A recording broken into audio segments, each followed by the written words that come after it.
Well, thank you very much for the introduction and the invitation to speak to you tonight. I am really honoured to have been asked to deliver this lecture in memory of the late Lord Macfadyen. I didn't know Lord Macfadyen personally, but I wish to pay tribute to him and his memory this evening. A prolific judge, it is clear, Lord Macfadyen was immediately respected by all of those who came before him. As a judge and a Chief Justice now, I am in personal amazement of the story that an entire edition of the Scots Law Times consisted entirely of judgments which he delivered. I'm never going to be able to do that.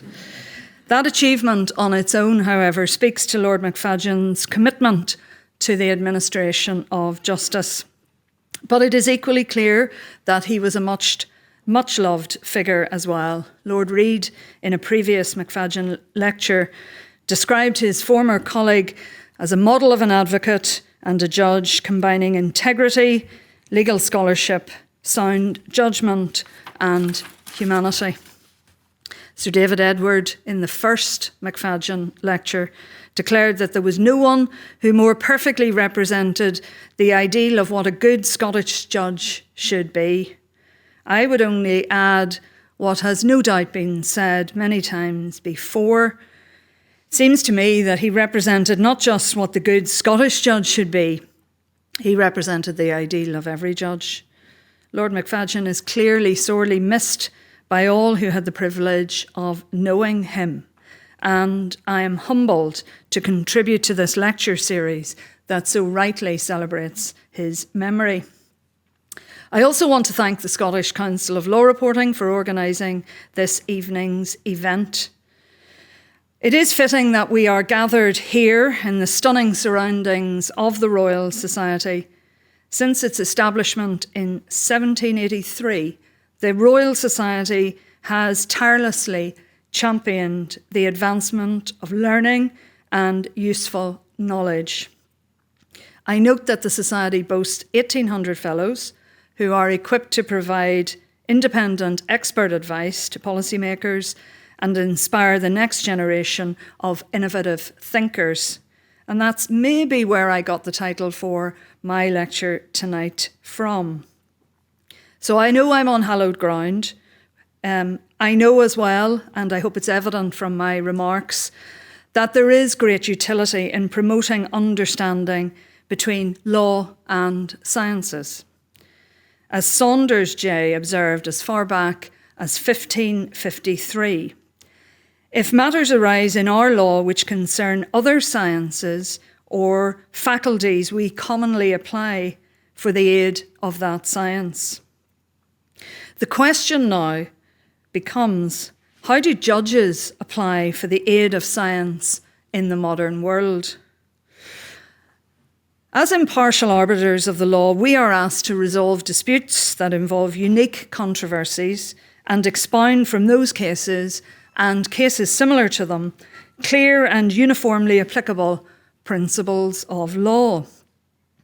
The judge's function, we might say, is therefore complicated when considering even the most mundane set of facts. Yet it is increasingly rare that factual disputes can really be called mundane, in my view. So it has come to pass that judges are asked to apply their legal expertise to situations that require particular skill sets, in addition to those that they have dedicated the entirety of their professional lives to mastering. And while it may be said that as a species, judges are slow to admit an ignorance of any subject matter, I think that's right, but anyway. The requirement of our function necessitates that judges must accept what I'll call a helping hand to guide them from the answer to fact to the answer in law. So the common law system has evolved to meet this need by allowing parties to a case to instruct expert witnesses. That is, to provide expert evidence before the judge or jury. This development is in many ways at odds with how witnesses in general are utilised in the judicial process. As is well known, The general rule is that witnesses may only speak to facts personally perceived and should not adduce opinions from those facts. But of course, we know expert witnesses exist as an exception to this rule, and it is now widely recognised that when deployed correctly, experts can aid the judge and the jury in understanding the complexities of novel factual situations. That is not to say, dare I say it, that there is no suspicion around the use of experts. Mr. Justice Lavery, writing in the Supreme Court of Ireland in 1960, expressed concern regarding the expansion of expert evidence in a manner replicated by judges since, cautioning that, and I quote, "a sense of proportion should not be lost, and that there can be innumerable incidents of everyday life upon which the ordinary person can express a useful opinion and one which ought to be admitted." Others have expressed valid concerns about the expert as a hired gun in proceedings, where experts are employed to produce reports that favour one outcome over the other. The hired gun analogy is fitting, however, I prefer the more colourful explanation given by Professor John Langbein, who memorably described the use of experts in the American legal system in 1985. The following passage from Langbein is worth setting out for you. He said, "At the American trial bar, those of us who serve as expert witnesses are known as saxophones. This is a revealing term, as slang often is. The idea is that the lawyer plays the tune, manipulating the expert as though the expert were a musical instrument on which the lawyer sounds the desired notes." Saxophone or not, the reality is that the expert plays an instrumental part in the modern legal process, excuse the pun. We cannot expect juries to grasp the minutiae of neurology or the structural safety of engineering projects without help. Nor can we expect judges to be able to fully appraise these fields, which range in subject matter from, for instance, ballistic patterns to the genuineness of works of art. Try as we might, judicial economy requires us to cover multiple cases, often at once, each requiring their own distinct expertise. It therefore falls to examine the expert witness in a setting outside the courtroom. I think we should ask what doctrine supports their use and what reasons may be given in support or indeed against their involvement in complex trials. Further, in the new digital age, we should ask ourselves how the role of the expert might change in the evolving legal landscape, and how we as judges and practitioners can best prepare ourselves for the future of litigation. I'm going to turn then to historical and doctrinal foundations. The admissibility of expert evidence, as we understand it today, is actually a fledgling practice, dating back to 1782. It was in the case of Folkes versus Chad, I'm sure some of you will be familiar with, that the practice was first recognised by Lord Mansfield, who stated as follows: "The question depends on the evidence of those who understand such matters. I cannot believe that where the question is whether a defect arises from natural or an artificial cause, the opinions of men of science are not to be received." The Wise Men, you have before you the grouping of the Drapers Guild by Rembrandt. But subject matter expertise has been found in the judicial process in one form or another since obviously before that time and before that case. I return to Saunders J. and his observation that if matters arise in our law which concern other sciences or faculties, we commonly apply for the aid of that science. He continued, "For thereby it appears that we do not dismiss all other sciences but our own, but we approve of them and encourage them as things worthy of commendation." However, if we cast our gaze back even further, we see that early experts would appear not as witnesses, but as part of a jury in a trial. This history to me is intriguing and worthwhile to speak to for a moment. The practice of expert juries originated from a custom among merchants, with recorded instances going back to at least 1198. Merchants would be asked to determine the legality of actions within their knowledge. The London juries of cooks and fishmongers would adjudicate over those accused of selling bad food. This is long before TripAdvisor reviews. So too arose the practice of matrons to inspect the pregnant plaintiff in cases where the fatherhood of the unborn child could affect the outcome of a trust. That practice, in actual fact, persisted into the 19th century. Of course, the title of expert was not always hard-earned. The early law reports speak of a trial before Sir Matthew Hale, then Lord Chief Baron to His Majesty's Exchequer in 1662. This was a situation in which a Dr. Brown of Norwich gave opinion evidence that 2 victim girls had been bewitched, their illnesses being heightened to a great excess by the subtlety of the devil. On the evidence before them, the jury found the accused guilty, the report concluding they were executed, but they confessed nothing, which is pretty brutal in itself, I think. We may yet query how pivotal Dr. Brown's opinion was in securing guilt, but setting aside for the moment his science, if I may use that term, it was likely to be in keeping with the modern standard. The verdict was nonetheless reached by a jury of non-experts on an assessment of the evidence. Indeed, the distinction between the role of the witness and the role of the jury was well recognised even in that time. As was pithily put by Sir John Vaughan in Bushel's case, a witness swears to what hath fallen under his senses, but a juryman swears to what he can infer and conclude from the testimony by the act and force of understanding. What is clear, however, is that juries may be improperly convinced where an expert is introduced.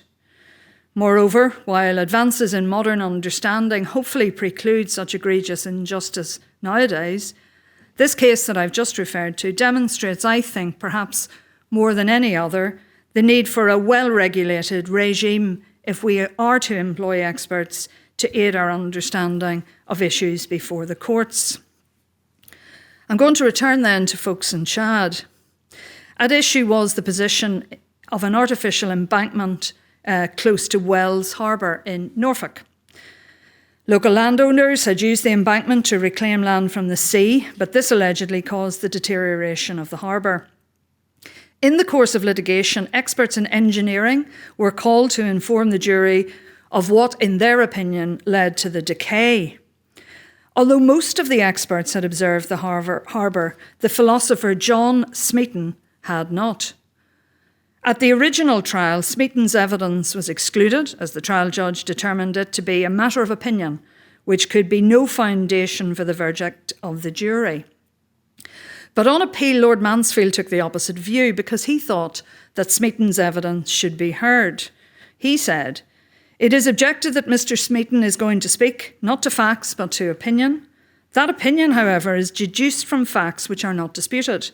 The situation of banks, the course of tides and of winds, and the shifting of sands. His opinion, deduced from all the facts, is that mathematically speaking, the bank may contribute to the mischief, but not sensibly. Mr. Smeaton understands the construction of harbours, the causes of their destruction, and how remedied. In matters of science, no other witnesses can be called. Therefore, we are of opinion that his judgment formed on facts was very proper evidence." Mr. Smeaton, the philosopher and engineer, therefore enjoys the title within our tradition of the very first modern expert witness. Smeaton's legacy has been developed steadily since Folkes and Chad, and it has rather appropriately, given the setting, been the Scottish courts who have had impressive success in articulating the doctrine surrounding expert evidence. Jumping ahead to a 1953 decision of the Court of Session in Davy versus Magistrates of Edinburgh, we see the evolution of the rule in a more modern setting. That case turned on whether the use of blasting during the construction of a sewer had caused damage to nearby houses. We move then, and I have moved, to further cases. The well-known case decided by Mr. Justice Creswell of the Icarian Reefer is one. But rather than dilate on that decision in great detail, I'll move to the case of Kennedy versus Cordia Services, which again is a case emanating from Scotland, which was heard by the Supreme Court. This is an important case to set my argument in my paper. In this case, we see that the use of the expert witness in a very human setting and how that was applied. Miss Kennedy was employed by the respondents as a home carer in Glasgow. On her way into a client's house, she slipped on an icy path, injuring her wrist. Miss Kennedy relied on expert testimony from a consulting engineer who concluded that Cordia could have investigated the adequacy of providing anti-slip footwear to their employees.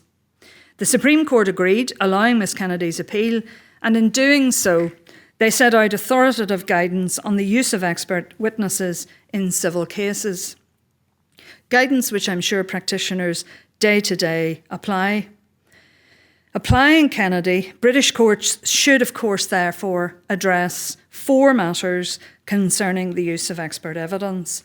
These are, in summary, the admissibility of expert evidence, the responsibility of the parties to ensure that the expert's information is useful, the court's own policing of the expert duties, and economy in litigation. As to admissibility, as I think we know, 4 sub-questions must be asked. These in turn require the court to assess whether the evidence will assist the court in its task, the witness's knowledge and expertise, their impartiality, which is crucial, and the reliability of the body of knowledge from which they draw. Within the discussion on impartiality, the Supreme Court cited with approval the case I've briefly referred to, which is the Icarian Reefer. The duties are by now well known from this case and have been imported across common law jurisdictions as being a model of expert witnesses' duties, and you can see them there on the slide. So if I turn then to evaluating the modern expert, having looked at the historical and doctrinal backdrop, I want to turn from theory to practice. Exploring expert evidence as an aid to judicial decision-making requires us to explore the relationship between the expert and the judge. I see this relationship as a dynamic one, characterised by a desire to support the administration of justice by engaging with specialists in the field. Dynamic though the relationship may be, there are still certain aspects of the expert witness regime that I think need attention, as the cases I'm going to touch on briefly now will hopefully highlight. First, there is the question, how does the judge decide who is an expert and who is not? 2 recent decisions of the English courts reveal the beginnings of an answer. The first is a family law case from 2023, a decision of Sir Andrew Macfarlane. This was a case where he considered the instruction of an unregistered psychologist in a case involving what's known as parental alienation. The psychologist was also jointly instructed to undertake an assessment of the family in this context. The trial judge accepted this expert's conclusion that both children had been influenced and encouraged by their mother to think very negatively of their father, and that this had caused significant emotional damage to them. This factor, along with others, resulted in both children being put in the care of their father. So the mother appealed the decision, and as part of the appeal, she argued that this psychologist, as she was unregistered, was unqualified to provide an expert opinion. The appeal raised a point of general public importance. Who is qualified to present expert evidence in the family courts? I should say this expert was known to me and had appeared in the family courts in Northern Ireland as well. So on appeal, the court held that although the expert was not registered with the relevant professional bodies, she could still call herself a psychologist because that was not a protected title. Further, there is no strict definition of who is an expert in family proceedings. This is a question the court is best placed to decide. The court determined that it should not prohibit the instruction of any unregulated psychologist automatically, but that there must be caution exhibited where necessary. A sensible practice where the expert is unregistered would be for the court to, and I quote, indicate in a short judgment why it is nevertheless appropriate to instruct them. So the appeal was dismissed, and the unregistered psychologist remained in that proceeding at least entitled to give opinion evidence. I think we can contrast this finding with the approach taken by the Court of Appeal Criminal Division in a case of Crown and Bricani, which is a 2021 case.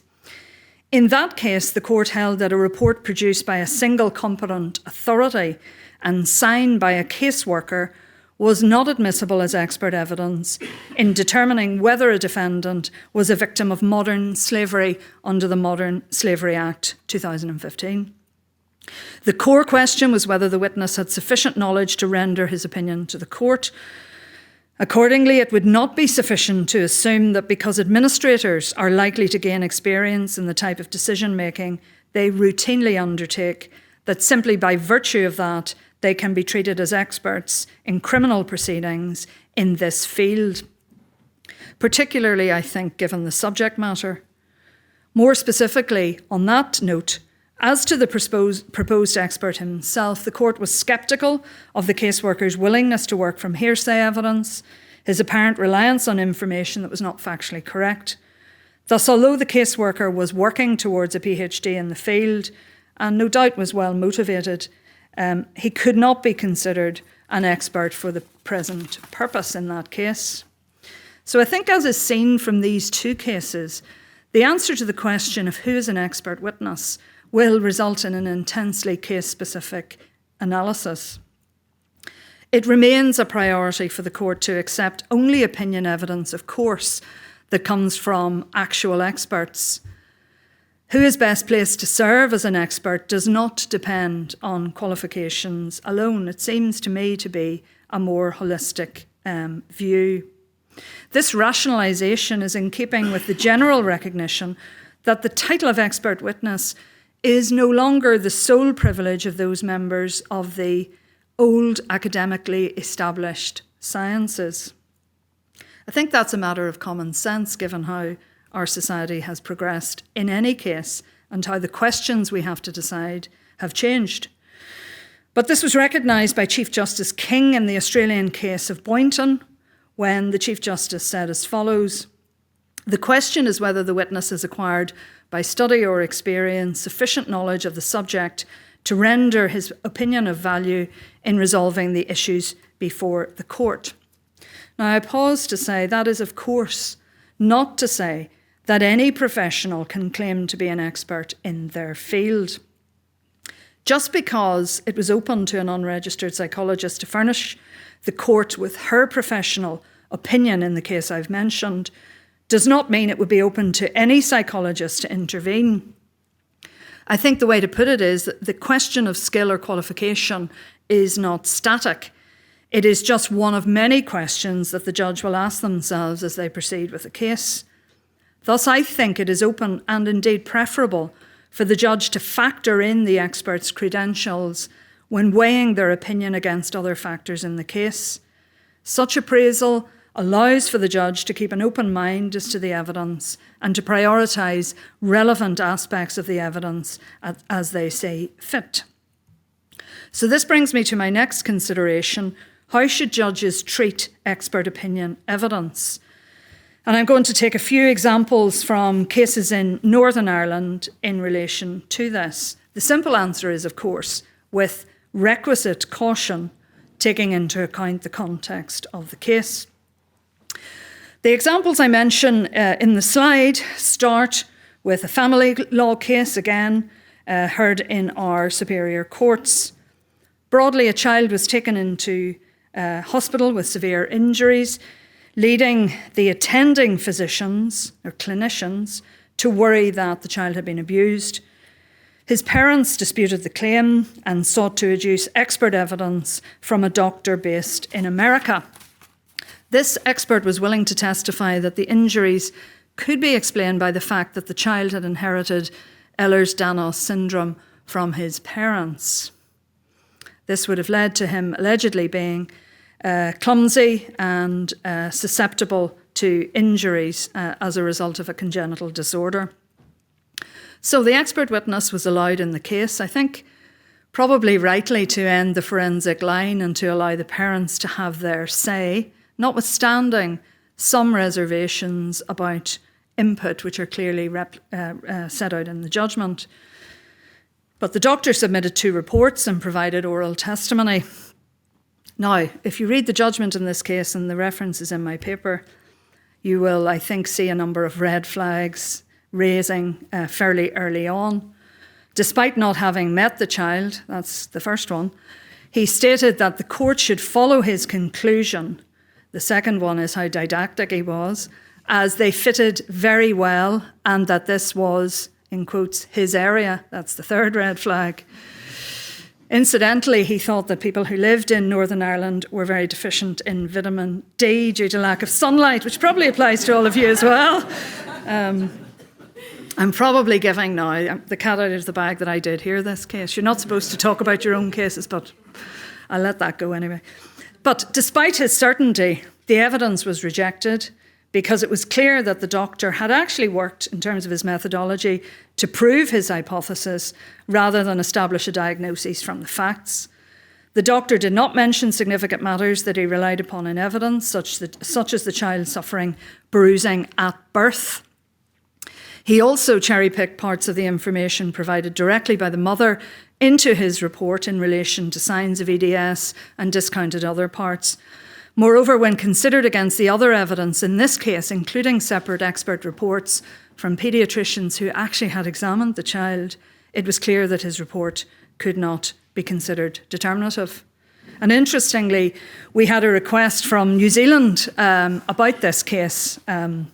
I'm not sure how they got wind of it, but we sent the judgment to New Zealand because they've been grappling with the same issue. Just on an incidental ancillary point, the doctor who had given evidence, who had come forward as an expert, was named in this judgment. Nothing, I think, particularly unusual about that. But I pause here to comment upon the case that the Supreme Court in London is hearing at the moment, this week, of Abbasi and another versus Newcastle upon Tyne Hospital's NHS Foundation Trust. It's a very interesting, there are 2 conjoined cases about whether it is appropriate to disclose information as to the clinicians involved with treating very critically ill end-of-life children, or whether they should be covered by reporting restriction orders. Judge at first instance, Sir Andrew McFarlane, made reporting restriction orders. That was overturned on appeal by the then Lord Chief Justice, but stayed pending the Supreme Court consideration. It's going to be quite interesting. The case is argued as an issue of open justice and a balance between Article 10 and Article 8. But I think there are other limbs to this case, actually, which come down to a potential trap of clinicians feeling a chill effect in relation to treatment in this particular area, which follows from very tragic but high-profile cases such as Charlie Gard. So returning to the issue of assessing expert witness evidence in another field in Northern Ireland, a similar, though I think less obviously brazen issue arose recently in the Northern Ireland Crown Court in a long-running terrorist prosecution involving interpretation of audio recordings. A specialist company had been engaged by the prosecution to provide their expert view on the degree, if any, to which the dialogue on the audio, which allegedly implicated a number of individuals, could be attributed to any or all of them. There were 3 defendants who were charged with very serious terrorist offences. The police in that case provided the firm with their own transcripts of the recordings, which included attributions of words spoken to each defendant. In the event, the experts agreed with the police view to a considerable extent. So this obviously raised the question of whether the experts could have been compromised or biased in compiling their own attribution on the transcript. The defence, of course, contended that it would be wrong to allow the expert report to form part of the evidence on the basis of this argument. And the judge ultimately agreed, and the decision was recently given. In his ruling on the voir dire issues, in which this issue arose, he held, and I quote, "It will almost inevitably be inappropriate to provide experts with a transcript with attributions in a case as the present. So although an unattributed transcript was admitted into the evidence, the expert report was not admissible and the case failed." So the consequences of this type of process are stark. There have been other cases. The last case that I mentioned very briefly on the slide is a Court of Appeal case, which is a historic conviction case, where expert evidence has been produced and an application is currently being made to adduce this as ex post facto evidence of oppression within interviews within Northern Ireland some 30 years ago.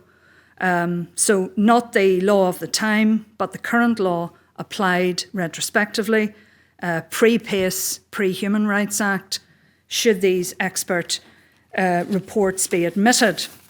That decision has not been provided as yet. But what I think these cases demonstrate is that the findings of the expert witness do not automatically sit on a pedestal.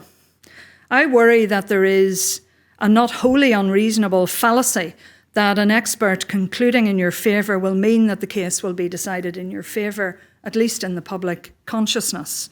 However, of course, we know that is not how the judicial process works. I return on this point to the wisdom of Lord President Cooper, who said, "Expert witnesses, however skilled or eminent, can give no more than evidence. They cannot usurp the judge any more than a technical assessor can substitute his advice for the judgment of the court."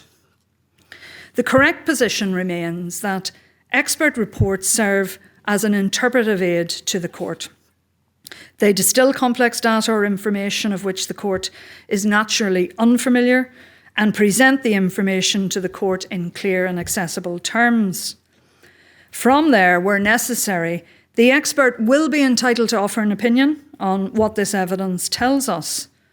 But that does not, of course, mean their conclusion is determinative of the whole case. The reality is that their conclusion will often be but one piece of a larger puzzle.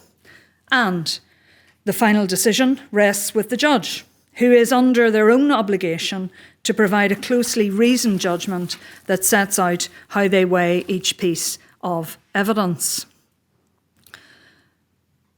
The flip side of the balance in relation to this is that I think in relation to the assessment of expert evidence, whilst there are pitfalls and whilst there are red flags that I have referred to, a judge may be careful, I think, not to be overly sceptical in relation to expert matters.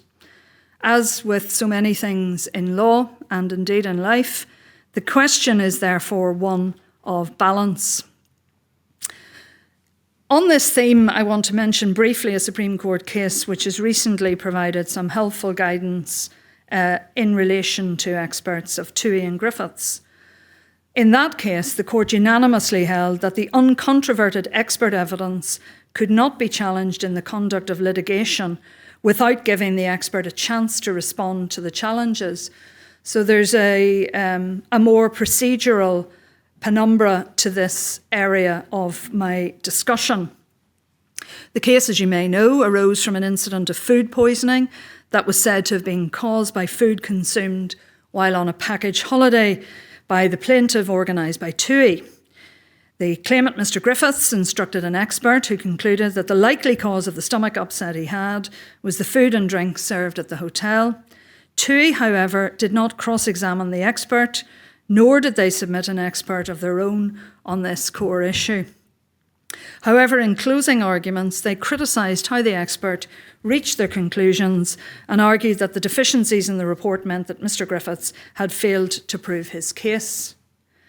At first instance, the trial judge was sympathetic to the argument and found for Toohey. The High Court overturned this decision, which was itself overturned by a majority of the Court of Appeal. By the time the case reached the Supreme Court, it was clear that the requisite weight to be placed on the expert's report was not a straightforward exercise. And Lord Hodge, in the judgment, really goes back to first principles in establishing the point of law in this case, reciting Phipson on evidence, which I've set out in the slide. From the rule, which you see on the slide, Lord Hodge set out guiding principles that are clearly of much use and should be remembered. And essentially the rule of thumb, if we can generalise it to this point, is concerning the examination of expert witnesses, we draw from paragraph 70 of the judgment. That is, that a party must challenge evidence by cross-examination where they seek to dispute a material point. This is rooted in fairness, and this extends also to the expert witness's expectation of integrity.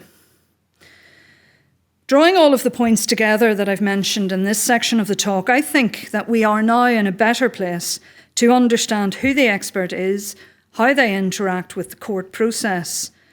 It is now clear that the title of expert witness is no longer the sole domain of the academic in the ivory tower. The men of science, as the authorities used to call them, will no doubt continue to serve the court faithfully, but it is now open for others who have gained their experience in different ways to offer their services where they may be of use. This may be described as a liberalisation of the doctrine, but I think it is surely of use. It allows parties to instruct experts with unique and diverse perspectives, in turn encouraging the court to consider viewpoints with a new lens. For instance, an expert may be called to opine on an issue concerning criminal gangs. It may be beneficial to hear insight from experienced police officers or social workers, as well from people who we consider to be traditional experts. The exact relationship between the expert and the judge will necessarily depend on the circumstances of the case. But I think we also must ask ourselves whether expertise in any case is truly of forensic value. Again, this question will be answered on a case-by-case basis. It draws to mind civil lawyers in Northern Ireland who moan quite a lot in car accident cases about the use of engineers. Some of them are in the room. But at this point, in the broader panorama, I think we need to continue to educate ourselves. I pay tribute to the Royal Society's own output in this regard. The series of primers for the use in judicial proceedings presents as an easily understood and accurate position on different scientific topics, areas that are developing, current trends, scientific research, and I think they've allowed judges to think about and understand forensic issues with more confidence. One final related issue I raise at this point is back to procedural fairness, which I touched on when dealing with Toohey and Griffiths. How the inclusion of expert reports affects the position of the parties within a trial must be thought about. There may well be issues regarding the equality of arms, which requires that there be a fair balance between the opportunities afforded the parties involved in litigation. This issue has been considered by the European Court of Human Rights in a number of cases and is rooted in Article 6 of the Convention. So I'm going to turn in this section now of the paper to experts in the evolving legal landscape.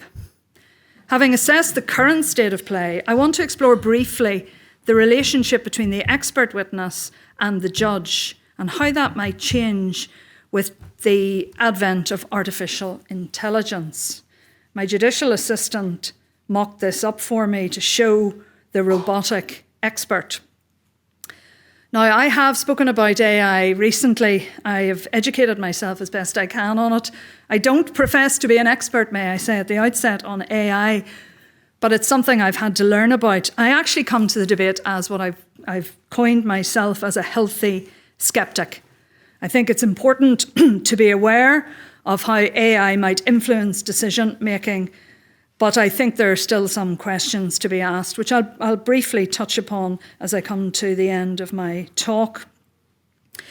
But at the start, perhaps predictably, I sought some expert advice on this issue myself, except the expert I chose might not be sufficiently independent, and they most certainly did not comply with CPR Rule 35 on the duties of the expert to the court, because I did, although I took the easy way out. I asked my judicial assistant to do this, to consult with ChatGPT, and I'm going to be transparent by saying there was recourse to AI within this talk. But anyway, so you know ChatGPT is the world's most popular large language model. So I asked via my judicial assistant, ChatGPT, whether it would be possible for artificial intelligence models to analyse information and generate opinionated reports for consideration by a judge. I think its initial answer was quite promising, if a little vague. ChatGPT said it would be possible to produce expert reports, although it recognised that, quote, careful development would be necessary to ensure accuracy, fairness and transparency in the decision-making process. So we were quite impressed by that, and we asked it then to expand on its reasoning. At this stage, however, the AI model, we think, revealed a nefarious motive. The first part of ChatGPT's answer was to suggest that AI would have to evolve to be able to, quote, understand and interpret complex legal documents, case law and statutes accurately to provide relevant insights and opinions. Perhaps I need to remind ChatGPT of the dictum in Davy, because this reads to me like AI would like to be both the expert and the judge. Therein lies the first problem. But the language model also recognised that AI would have to evolve to be able to interpret complex pieces of evidence from text documents to video footage in order to provide comprehensive reports. And it thought that it would be necessary to engage in, quote, real-time interactions with judges, I don't think so, and attorneys to clarify points, answer questions, and provide additional context as needed. Finally, ChatGPT also recognised that it would need to overcome ethical, legal and security barriers before it could properly be trusted to act as an expert witness in courtroom proceedings. I like that bit of its thought process. But anyway, this exercise on its own, it seems to me, reveals how powerful artificial intelligence already is. And it will only continue to become more impressive and developed. I note that Richard Susskind, who's active, as you know, as a commentator in this area, recently argued in a paper in the Times that, quote, in less than 5 years, AI systems will be capable of drafting high-quality first drafts of complex bills and regulations. So if AI can replace parliamentary drafters, I dare say it's going to fancy its chances of replacing many of us in this room. Before panic sets in, however, I think we do need to take stock of where we find ourselves today. And moving to what I think is safer ground, I'm going to deal with this. First, as even ChatGPT recognised, there are important hurdles that need to be cleared before we can even begin to countenance an AI-powered expert witness. Chief among these is explainability. I have serious concerns about how AI reaches its decisions, to the extent that I believe any effort to implement AI in the judicial process will be frustrated until the science is clearer. I have elsewhere considered this topic in relation to the use of AI and judicial decision-making, in particular in a paper to the Irish Judicial Conference last year. In this vein, it is important to recognise that the rule of law requires the law to be accessible and, so far as possible, intelligible, clear and predictable. Proponents of AI, and I use the term broadly, argue that AI will be able to produce what they call congruent outputs thus satisfying the requirements for the rule of law. I've challenged this in the paper that I referred to, and I don't have time to go over all of this this evening. But I thought I would implant a few thoughts with you in this area, and themes really. In the context of AI judicial decision-making, Eugene Volkov, a professor of law at the University of California, Los Angeles, styles the argument in the following way. The question is not whether an AI judge actually follows rules at some deep level. The question is whether an AI judge's opinions persuade observers who expect opinions to be consistent with the legal rules. Rule following is as rule following does. So Volkov, in his papers, he asks us to trust AI to the extent that it passes the Turing test. Put simply, if AI can persuade a panel of expert lawyers to at least the same degree as a human, AI is safe to use. Thus, it is not whether we can read in every detail how the AI judge or AI expert came to its conclusions. As long as that conclusion is sound and plausible, we should heed its findings. Essentially, actually, when you break it down, what matters in Volkov's world is the result, not the process. This argument was made in relation to AI as judges. Volkov memorably titled his piece Chief Justice Robots, which obviously was an allusion to Chief Justice John Roberts in the United States. But I think we can extend the same points to an AI-powered expert witness. So what I've done very briefly is, for the sake of experiment, gone back to someone I mentioned at the start of this paper, and I've called the AI expert Smeaton AI. You'll remember John Smeaton. He was our first modern expert witness. The argument is essentially that Smeaton AI would have examined the same evidence as the human expert and will have produced its own conclusions. If those conclusions are to an acceptable extent congruent with a human expert's own findings, there's no need to worry precisely how Smeaton AI reasoned its own conclusions. The results are sound. That is all that matters. Well, I can give you my view in a nutshell. I see this as a really dangerous argument. It is already trite law that the bare ipse dixit of a scientist will carry little weight. To one day expect judges to trust the results of an artificial expert runs contrary to the well-established practice of adducing expert opinion evidence. I return here to the words of Lord Prosser and Dingley. As with judicial or other opinions, what carries weight is the reasoning, not the conclusion. In my opinion, that dictum is the paramount consideration. How the expert reasons and presents their evidence allows the judge to take the proper approach of their conclusions.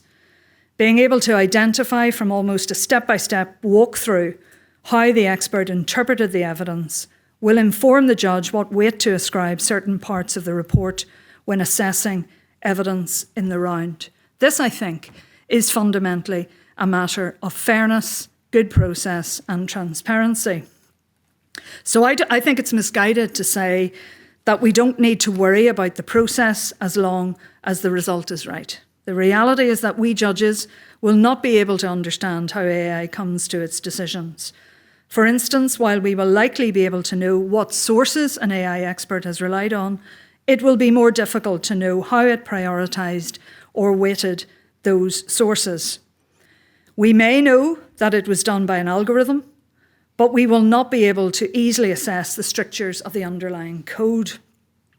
Such code is, in this world, complex and acts as a black box with little capacity for review.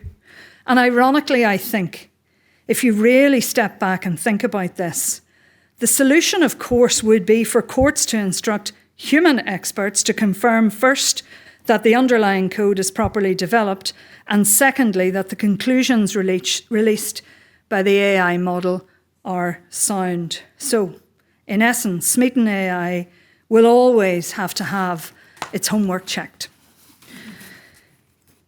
So I said I was a healthy skeptic in relation to AI, but that's not to say that I totally dismiss it. I think, as a matter of course, the judiciary should be open to implementing some form of AI-powered expert analysis in certain areas.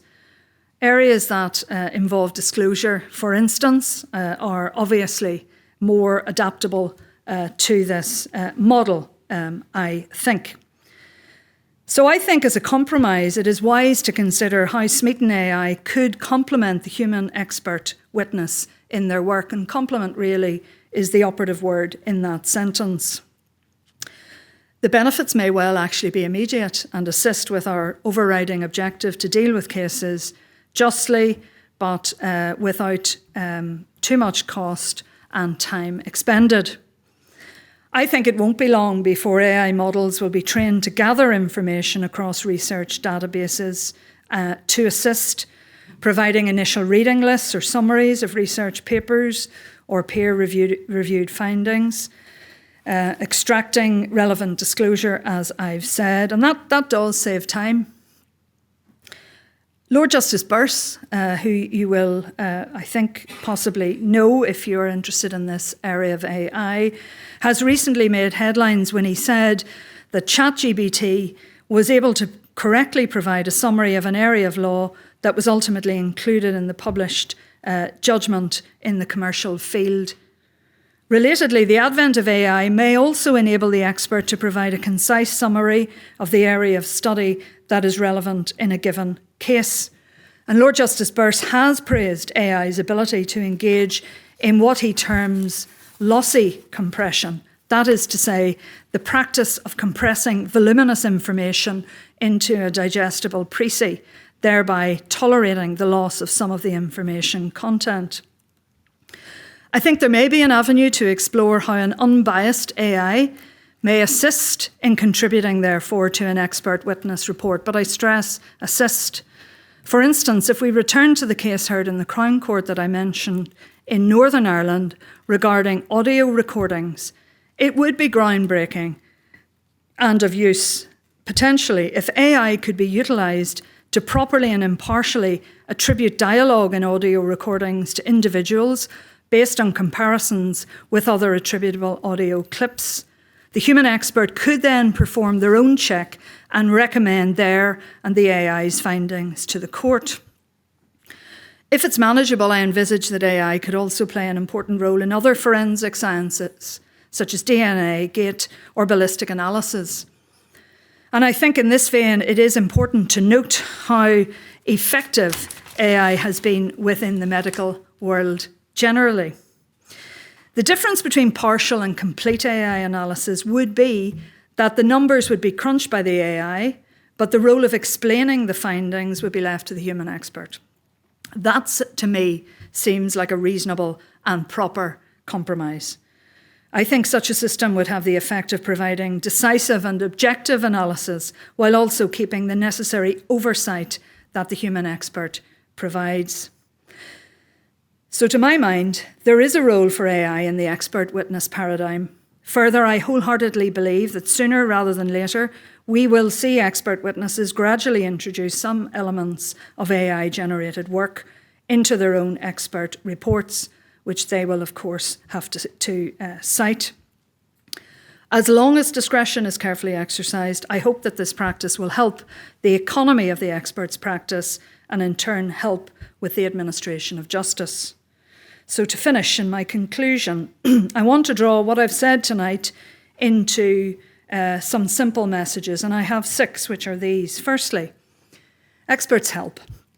A text that I've referred to in my paper from Mark Tottenham called The Reliable Expert Witness from 2021 pithily says everybody needs experts. However, it also says expert witnesses are in a privileged position because of their specialised knowledge, but their assistance ultimately allows judges to rely on that specialised knowledge when deciding a case. There is no doubt in my mind that when engaged with properly, expert witnesses greatly assist the judge when coming to a decision. Message 2, it pays to be cautious. I think this is true from both the internal and external perspectives. On the internal plane, the expert is in many ways best placed to self-police their own report, to ensure that they are a well-regulated expert who assists the court rather than usurps it, that they have the requisite experience and knowledge. On the external, It is for the judge to carefully scrutinise expert evidence and testimony so that bare ipse dixits are not blindly accepted or improper, unqualified experts allowed to slip through the net. In this regard, the judge will reason their decision whether they accept expert evidence or not. And so, in short, my advice is rather obvious to fellow judges, which is to watch out for the unreliable expert. Third message, accountability matters.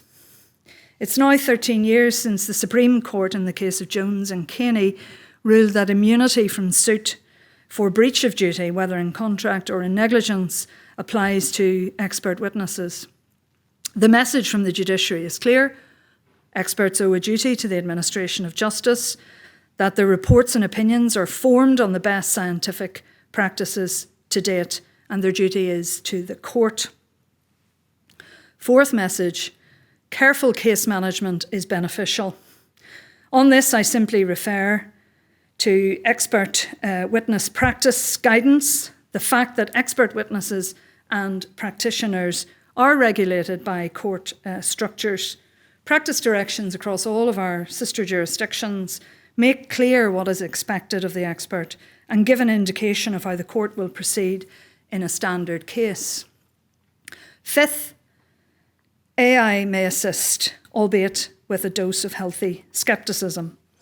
The possibilities of AI may well be boundless, but until such a time as we are satisfied that the technology will satisfy rule of law requirements, I cannot at the moment envisage how it will safely furnish the court with opinionated evidence, albeit I remain optimistic about how AI can serve as a complement to diagnostically complex issues in a manner that would help both the expert and the court. On this, I can't leave this topic without referring to Geoffrey Voss, who of course is a trailblazer in this area. The Master of the Rolls has led the charge on this, and he's produced recent guidance in England and Wales to advise judges on, I think, the risks and the rewards of using AI within the judicial process. My final and sixth message is this. Ultimately, all of this engages a judicial exercise, that is, the assessment of expert evidence. This involves the application of judgment. Whether AI-generated or human-authored, expert witnesses' reports will only take a case so far. At the end of the day, it is for the judge to form their own independent conclusion by the application of experts' opinion to the facts proved in evidence. So to finish, to quote from Aristotle, "Each man judges well the things he knows, and of these he is a good judge. And so the man who has been educated in a subject is a good judge of that subject. And the man who has received an all-round education is a good judge in general." My final word is this: the well-regulated expert educates us so that we may become a good judge of their subject and make good law. Thank you very much.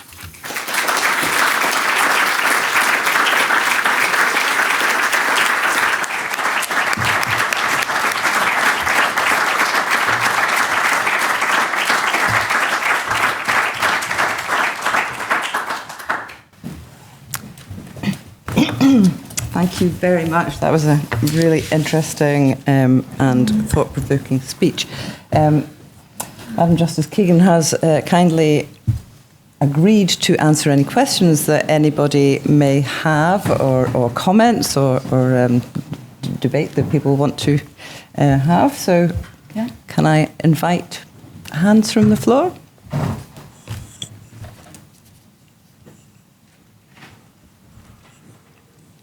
Must have stunned you all into silence. There's a question at the back. You promised a question, so I hope it's not a difficult one. Ian Forrester. An observation and a sort of question.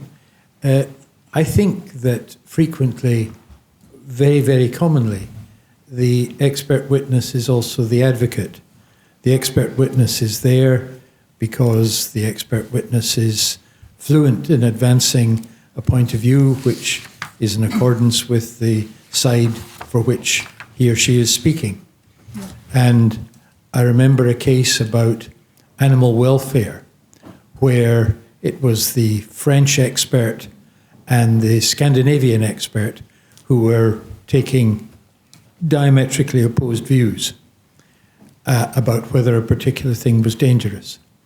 And one of them was cautious, careful, and the other was fluent, passionate, and much more convincing. And that makes me think that sometimes you'd be better off without advocate experts fighting each other, and better with a court-appointed expert who is genuinely neutral. Is that unrealistic? Well, funny, I was talking about this earlier today with some Scots lawyers. I think it depends on the context. I think also it depends on the system of law. I think what you'll find is in the civil codes, in inquisitorial systems, the court-appointed independent expert will be a matter of course. I think the way that the common law has dealt with that is by trying to drive lawyers into a joint appointed expert across the whole range of areas of law. Family law in my own area, that was the trend for quite a while. I think it's a little bit problematic in an adversarial system. I think it can lead to problems within the convention prism.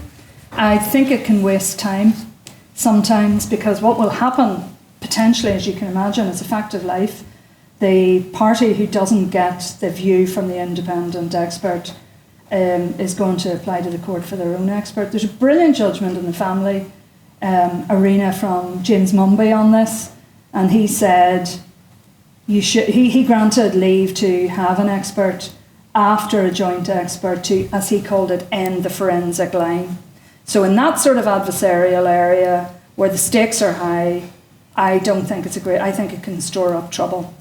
In other more technical areas, I think we should be a bit more inventive through case management to direct parties down that line. We have in Northern Ireland, for instance, actually in the Lands Tribunal, a system where the judge will sit with an independent assessor. That's quite unusual, it's in the rules. But where, it's a factual issue, valuation or something else, I think we probably should go down that line. So it's not a one size fits all. But it's a good question. It's case specific, I think, subject matter specific. Thanks, Ian. This lady at the back.